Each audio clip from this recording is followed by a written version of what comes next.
Hello divine viewers, అందరికీ నమస్కారం. ఈరోజు మన జర్నీలో సంఘీ ఆలయాన్ని దర్శించుకోబోతున్నాం. ఈ ఆలయాన్ని సంఘీ కుటుంబం 1991లో పరమానందగిరిపై నిర్మించారు. శ్రీ గణపతి స్థాపతి గారి ఆధ్వర్యంలో ఆలయాన్ని నిర్మించారు.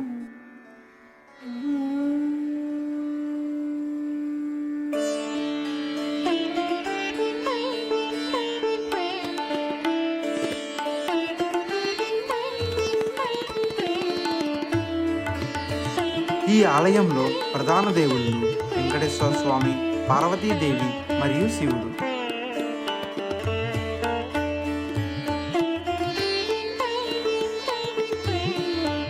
భిన్నత్వంలో ఏకత్వానికి ప్రతీక సంఘీ దేవాలయం. హైదరాబాద్లోని సాంస్కృతిక ప్రకృతి దృశ్యాలలో ప్రతిష్టాత్మకమైన ఆభరణంగా నిలుస్తుంది.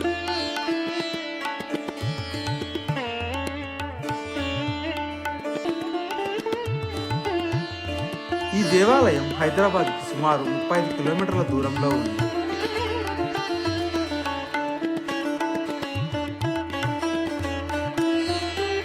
కార్ లేదా బైక్తో సులువుగా చేరుకోవచ్చు. బస్ రవాణా సదుపాయం కూడా ఉంది. ఎల్బీ నగర్ క్రాస్ రోడ్స్ నుంచి 204 బస్ లభిస్తుంది. దేవస్థానం లొకేషన్ మరియు ట్రావెల్ గైడ్ డిస్క్రిప్షన్లో యాడ్ చేసాం, గమనించగలరు. పరమానందగిరి కింది భాగంలో పార్కింగ్ సదుపాయం కలదు.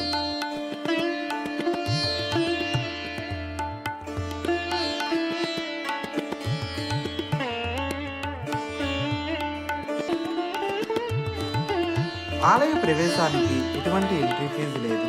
ఆలయం భక్తుల కోసం ఉదయం మరియు సాయంత్రం వేళల్లో తెరిచి ఉంటుంది. శని, ఆదివారాల్లో మరియు పర్వదినాల్లో భక్తుల రద్దీ ఎక్కువగా ఉంటుంది. ఈ ఆలయంలో రోజు వివిధ రకాల పూజలు మరియు అభిషేకాలు నిర్వహిస్తారు. మంత్రముగ్ధులను చేసే సంఘీ దేవాలయం పరమానందగిరి కొండపై ఉన్న ఆధ్యాత్మిక స్వర్గధామం. ఆలయం యొక్క ఎత్తైన రాజగోపురం దూరం నుండి కనిపిస్తుంది. మహాద్వారం భక్తులకు స్వాగతం పలుకుతుంది. రాజగోపురం 32 అడుగుల ఎత్తు కలిగి ఉంది మరియు గర్భగుడి 15 అడుగుల ఎత్తు కలిగి ఉంటుంది. ఈ ఆలయం చోళచాళుక్య శైలిలో నిర్మించబడింది. ప్రధాన ఆలయానికి చేరుకోవడానికి 2 మార్గాలు ఉన్నాయి. ఒకటి కొండ దిగువ నుంచి మెట్ల మార్గం, రెండోది ఘాట్ రోడ్ మార్గం. మెట్ల మార్గం మొత్తం షెడ్డుతో కప్పబడి ఉంది.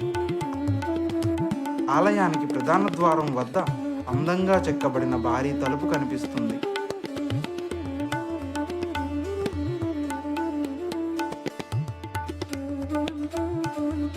ఆలయ ముఖద్వారం దక్షిణ భారత మరియు ద్రావిడ శైలి సమ్మేళనంలో నిర్మించబడి ఉంది. పౌరాణిక కథలు మరియు దైవిక కథలను వర్ణిస్తూ అందమైన చెక్కడాలు మరియు శిల్పాలు పాలరాతితో ఆలయం వెలుపలి భాగాన్ని అలంకరించబడి ఉన్నాయి.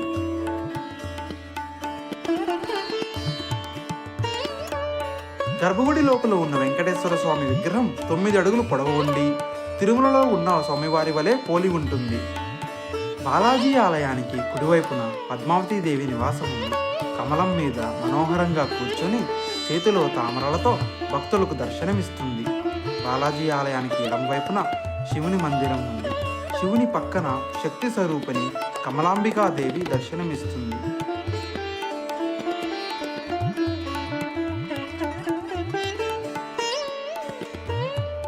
ఈ ప్రదేశానికి పక్కనే అన్ని అడ్డంకులను తొలగించే విజయ గణపతి దర్శనమిస్తారు. గణేష్ ఆలయానికి ఎడం వైపున కార్తికేయ స్వామిని మనం దర్శించుకోవచ్చును.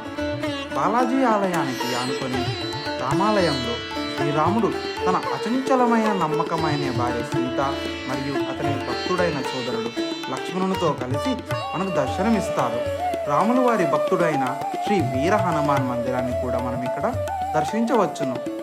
మరియు ఈ ఆలయ ప్రాంగణంలో నవగ్రహ, అష్టలక్ష్మి, శ్రీదేవి, దుర్గాదేవి ఆలయాన్ని మనం ఇక్కడ వీక్షించవచ్చును.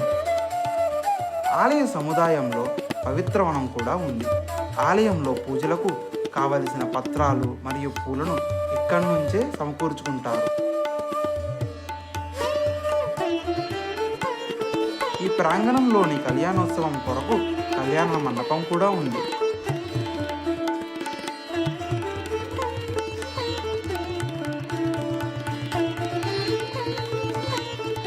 ఇక్కడ పర్వదినాల్లో అనేక పూజలు నిర్వహిస్తారు.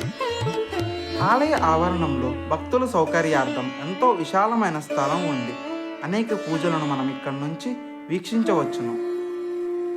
ప్రశాంతమైన పరిసరాలతో ఉన్న ఈ ఆలయం మనలో దైవానుభూతిని కలగజేస్తుంది. ఆలయ ప్రాంగణాన్ని వీక్షిద్దాం.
ఈరోజు సంఘీ ఆలయం యొక్క విశేషాలను తెలుసుకుందాం.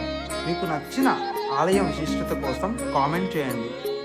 ఈ వీడియో నచ్చితే లైక్, షేర్ మరియు కామెంట్ చేయండి. మరిన్ని ఆలయ విశేషాల కొరకు ది డివైన్ డ్రైవ్ తెలుగు ఛానల్ని సబ్స్క్రైబ్ చేసుకోండి.